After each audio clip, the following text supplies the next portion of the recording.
ನೋಡಿ ಸರ್, ಇದು 1 ಎಕರೆ 28 ಕುಂಟೆ ಬಂದಿರುವಂಥ ಜಾಗ ನೋಡಿ. ಹಿಂದೆ ಗಿಡ ಒಂದು ಕೆರೆ ಇದೆ, ದೊಡ್ಡ ಕೆರೆ. ಈ ಸ್ಪಾಟ್ ಹತ್ರ ನೀರ್ದೇನು ತೊಂದರೆ ಸಮಸ್ಯೆ ಏನೂ ಇಲ್ಲ. ಮಣ್ಣಂತೂ ಎಲ್ಲ ರೆಡ್ ಸಾಯಿಲ್ ನೋಡಿ, ಒಳ್ಳೆ ತುಂಬ ಚೆನ್ನಾಗಿದೆ. ಇದರಲ್ಲಿ 45 ತೆಂಗಿನ ಗಿಡ ಇದೆ. ಇದರಲ್ಲಿ 1 ಎಕರೆ ಬೇಕು ಅಂದರೂ ಕೊಡ್ತಾರೆ. 1 ಎಕರೆ 28 ಕುಂಟ ಬೇಕು ಅಂದ್ರೆ ಕೊಡ್ತಾರೆ. 1 ಎಕರೆ 30 ಕುಂಟ ಬೇಕು ಅಂದರೂ ಕೊಡ್ತಾರೆ. ಒಂದು ಕೆರೆಗೆ ಅಟ್ಯಾಚ್ ಆಗಿರೋಂಥ ಜಾಗ ಇದು. ಮಳವಳ್ಳಿಯಿಂದ 20 ಕಿಲೋಮೀಟ್ರ್ ಆಗುತ್ತೆ ಈ ಲ್ಯಾಂಡ್ಗೆ.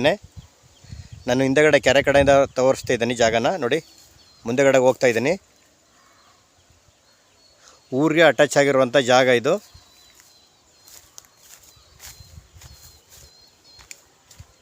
ಪೆನ್ಷನ್ ಇಲ್ಲ, ಬೋರ್ಗಲ್ ಏಡಿದೆ ಈ ಲ್ಯಾಂಡ್ಗೆ.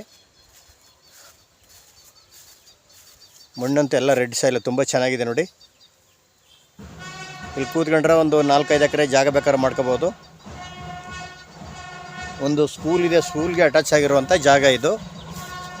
ಊರಿಗೆ ಹತ್ರ ಇರುವಂಥ ಜಾಗ ಇದು. ರಸ್ತೆ ವಿಲೇಜ್ ಮ್ಯಾಪಲ್ಲಿ ಇರುವಂಥ ರಸ್ತೆ, ಕೆರೆಗೆ ಹೋಗೋ ಕಡೆಗೆ ರಸ್ತೆ ಇರುವಂಥದ್ದು, ಬಿಟ್ಟಿರೋಂಥ ರಸ್ತೆ ಇದು ನೋಡಿ. ಈ ಕಡೆದು 1 ಎಕರೆ ಸಿಕ್ಕುತ್ತೆ. ಈ ಕಡೆನೂ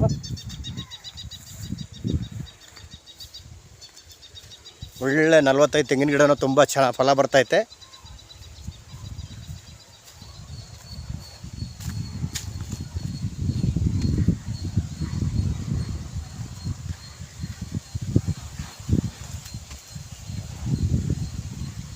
ವಾಟರ್ ಬ್ಯಾಟ್ ಅಂತೂ ತುಂಬ ಚೆನ್ನಾಗಿದೆ ನೋಡಿ. ಈ ಜಮೀನಿಗೆ ಸಿಮೆಂಟ್ ರೋಡು ಏನು ತೊಂದರೆ ಇಲ್ಲ, ದೊಡ್ಡ ರೋಡು. ಊರೊಳಗಡೆ ಒಂದಷ್ಟು ದೂರಷ್ಟೇ, ಒಂದು 50 ಮೀಟ್ರು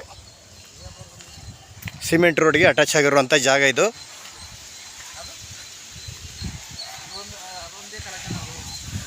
ಈ ಜಲ್ಲಿ ಗುಡ್ಡ ಹಾಕಿದೆಲ್ಲ ಅಲ್ಲಿವರೆಗೂ ಸಿಮೆಂಟ್ ರೋಡ್ ಆಗಿದೆ.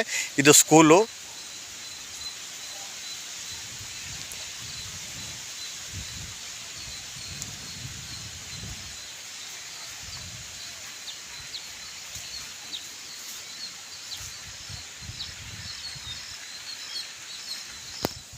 ಮಳವಳ್ಳಿಯಿಂದ ಕರೆಕ್ಟಾಗಿ 20 ಕಿಲೋಮೀಟ್ರ್ ಆಗುತ್ತೆ ಲ್ಯಾಂಡ್ಗೆ. ಪೆನ್ಷನ್ ಇಲ್ಲ.